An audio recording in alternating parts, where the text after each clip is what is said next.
हमेशा से एक ये सिलसिला देखने में आता है कि जब कभी भी बुआई का सीजन शुरू होता है खाद जो है वो उसकी किल्लत हो जाती है। ये मसनूई है, बिल्कुल आप समझ रहे हैं। ये हर साल यही सिलसिला आता है और मेरे काश्तकारों को जो शदीद मुश्किलात का सामना पड़ता है, क्योंकि हम लोग सारे जितने भी छोटे बड़े काश्तकार हैं वो कैश पे खाद की खरीदारी करते हैं। और जब कैश लेके दुकानों पे मारे मारे मेरा काश्तकार फिरता है तो उसको सरकारी नरखों पे जो खाद है उसकी दस्तयाबी नामुमकिन तकरीबन हो चुकी है। इसके लिए कि उन्होंने जो स्टॉक है वो गंदम के जो फी एकड़ पैदावार हमने लेनी है उसके लिए हमें स्टॉक बर वक्त दस्तयाब होना चाहिए फार्मर के डोर स्टेप पे, जो कि हुकूमत की अव्वलीन तरजीह होनी चाहिए। अगर हमने बाहर से गंदम इंपोर्ट नहीं करनी तो काश्तकार को सहूलियात देने के लिए बर वक्त उसको उसकी इनपुट्स देने मुहैया करने में और सरकारी नरखों पे उसकी दस्तयाबी होने को यकीनी बनाने के लिए जो हुकूमती हमारे अदारे हैं उनका किरदार मौसर नहीं नजर आ रहा, जिसकी वजह से ये बहरानी कफियत है। और जो डीलर हजरात है, जो कार्टेल है खाद का, वो हर साल अरबों रुपया कमा रहा है और जिससे काश्तकार को नुकसान हो रहा है।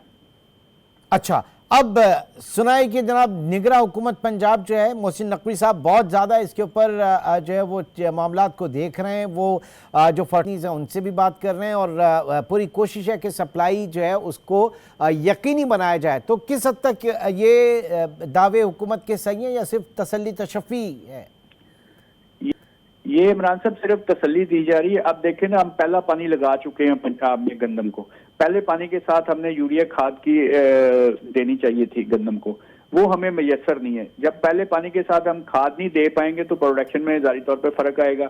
दूसरी बात है जो डीएपी है, डीएपी हमें बिजाई के वक्त चाहिए, वो बिजाई के बाद ही हम इस्तेमाल करते, तो उसकी भी जो सूरत हाल है वो अच्छी नहीं है। अब डीएपी खाद की इतनी ज्यादा जरूरत नहीं, लेकिन हर खाद जो है ना फी बैग वो 800 रुपए से लेके 1400 रुपए तक ब्लैक मार्केट में अवेलेबल है। अगर आपके पास पैसे या ब्लैक में लेना चाह रहे हैं आपको खाद मिल जाएगी। अगर आपकी जेब में पैसे हैं और आप सरकारी नरखों पे खाद कहने का मकसद ये है कि बहरान जो है वो आपके पास खाद है लेकिन महंगी दी जा रही है किल्लत पैदा करके। ऐसा नहीं है कि खाद नहीं है। जी बिल्कुल ऐसे ही है। तो ये जो हमारे पास जो एरिया है, जो डाटा है हमारे पास गंदम के हर जिले के अंदर कि कितने एकड़ पे गंदम लगी है, उसके मुनासिबत से हमें खाद की जो दस्तयाबी है यकीनी बनाना हुकूमत के तमाम अदारों की जिम्मेदारी आती है। और ये अवलीन तरजीह। अब चीफ सेक्रेटरी साहब ने भी एक्शन लिया, उस वक्त लिया जब पहला पानी लग गया। अब तो उन्होंने जिन्होंने पैसे कमाने थे वो कमा लिए। तो उसमें नुकसान किसका हुआ? एक जिम्मेदार का नुकसान हुआ। जो गंदम हम बाहर से इंपोर्ट करेंगे उसका ज़र मुबादला किसका होगा? वो हमारे मुल्क का नुकसान होगा। अच्छा, अब मैं इसको उस तनाजुर में अगर देखूं, SIFC के तनाजुर में, SIFC में आप देख रहे हैं कि एग्रीकल्चर के ऊपर बहुत ज़्यादा काम हो रहा है। तो ये मेरे ख्याल से तब उस वक्त भी यही सूरत हाल होगी या कुछ ये सही सूरत हाल हो सकती है, बेहतर हो सकते हैं, क्योंकि सारा मामला जो है वो गवर्नेंस और कंप्लाइंस का होगा। वहाँ तो ये कुछ भी नहीं कर पाएंगे। देखें जी, हमें उम्मीद तो बहुत अच्छी है, लेकिन इसके जो समरात हैं वो आम जिम्मेदार तक बहुत मुश्किल से पहुंचने वाले हैं। जिसके लिए जो एग्रीकल्चर डिपार्टमेंट है वो अपनी कोशिश कर रहा है, लेकिन एग्रीकल्चर डिपार्टमेंट के पास इतनी फोर्स नहीं है जो ज़िली इंतजामिया के पास है। जब हमारी गंदम पक जाती उस वक्त ज़िली इंतजामिया हरकत में आ जाती है और जिम्मेदारों से जबरदस्ती गंदम उठाने की कोशिश करती है। वो हमारे साथ ज्यादती होती है। अब जब जबरदस्ती खादें हमें क्यों नहीं मिल रही, हमारा तो ये हुकूमत से मुतालबा है कि हमें खादें जो हैं वो सरकारी नरखों पे कैश पे मिलनी चाहिए। हम कौन सा उधार लेने जा रहे हैं जो हमें नहीं मिल रही। तो ये है कि हम पैसे मारे मारे मेरा काश्तकार जेब में लेके रोज मंडियों में जा रहा है, दुकानों पे जा रहा है और खाद की शॉर्टेज है। और खाद अगर लेट डालेंगे तो उससे हमारी जो पैदावार है फी एकड़ वो कम हो जाएगी। केयर टेकर गवर्नमेंट ने क्या एक कोई मैकेनिज्म डिवाइस किया? आप लोगों से बातचीत हुई, किस बात की यकीन दहानी की है?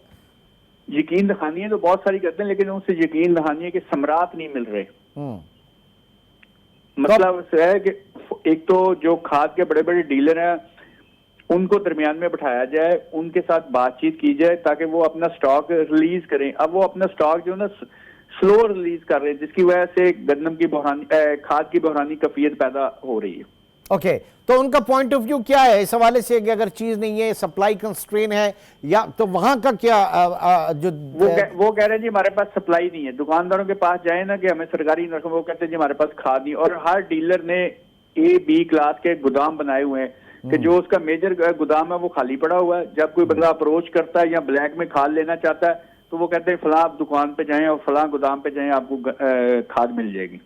तो अब तो ये एक निजाम तो तो सिर्फ सर्वेलेंस है, ये तो सिर्फ कंप्लायंस और सर्वेलेंस जी, का जी। मसला है ना, ये तो सिर्फ मॉनिटरिंग है और कुछ नहीं है इसमें।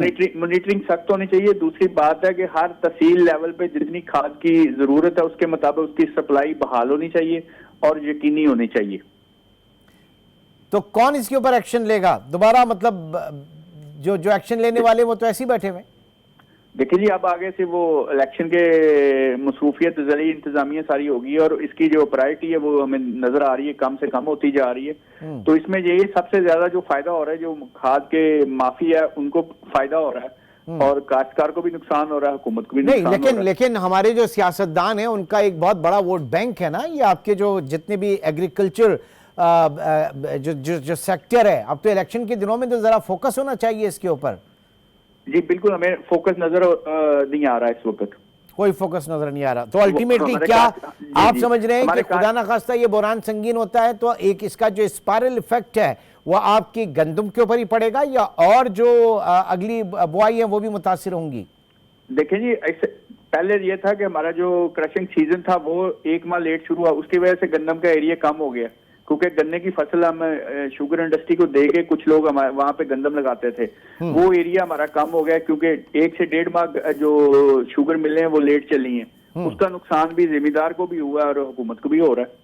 ठीक है, चलें और जी, ये हर दुआ करते हैं हर कि दफा हो रहा हालात मामलात बेहतर हों और जो सर्वेलेंस के हवाले से जो मामलात हैं, मॉनिटरिंग के हवाले से जो मामलात हैं, क्योंकि डंडा अगर चलना है, जब डॉलर माफिया के ऊपर चल सकता है, स्मगलिंग माफिया के ऊपर चल सकता है, तो ये खाद फर्टिलाइजर माफिया जो है इसके ऊपर भी डंडा चलना चाहिए, तभी हालात बेहतर होंगे। हमारे साथ मौजूद थे ताहिर रज़ा, चेयरमैन पाकिस्तान किसान काउंसिल, आपका बहुत शुक्रिया।